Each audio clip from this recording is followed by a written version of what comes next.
Yeah. That's really great. I find that I relate to this so well. After my brain injury, I thought, how am I going to manage to get from A to Z, and not consciously ever using strategies, although using them throughout my life before brain injury. So, how can you touched on this a little bit about organizing strategies and that work for you? How do you organize strategies for your clients to apply them to specific tasks? Oh, that's a really great question. So it's really thinking about that difference.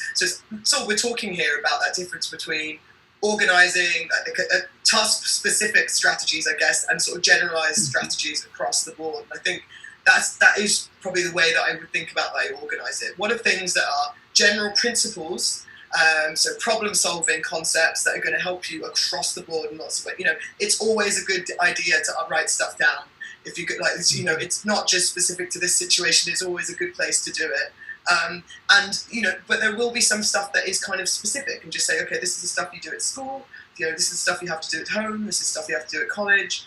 And they might generalize, but as you move through, but there's probably going to be some adaptation because it will be specific to that environment. So a really good example I've got of a young person this week actually, who is having difficulties with playing in sport outdoors and remembering which end they're playing towards. So it's a bit of a nightmare when you're playing on a team to know which way you're going.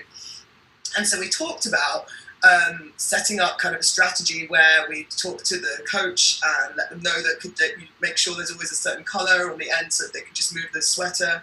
So a red sweater, tie it on one end and then move it, and so it's involving the coach. That is a strategy. So the strategy is actually quite complex. It's before the game, have to remind the coach to do it, check they have done it, and check, but that's their process they have to do. But actually the overall thing is it's going to free them up to be able to do that. That isn't something that actually maybe they could generalize that idea to other aspects of their life. But things like using checklists, planners, timers, these are things that you're going to use across the way.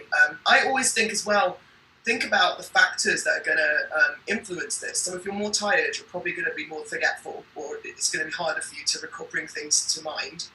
So in that instance, if I'm going on vacation, I literally do myself a checklist, leaving my house, going, turn off the gas, turn off this, turn off that. I don't need to do that most days that I leave my house, but I'm conscious that I'm tired, I'm running around, my attention's elsewhere. So that's a strategy I would use in a time-specific way. It's not something I have to do all the time, but I do have to use it in this context or situation.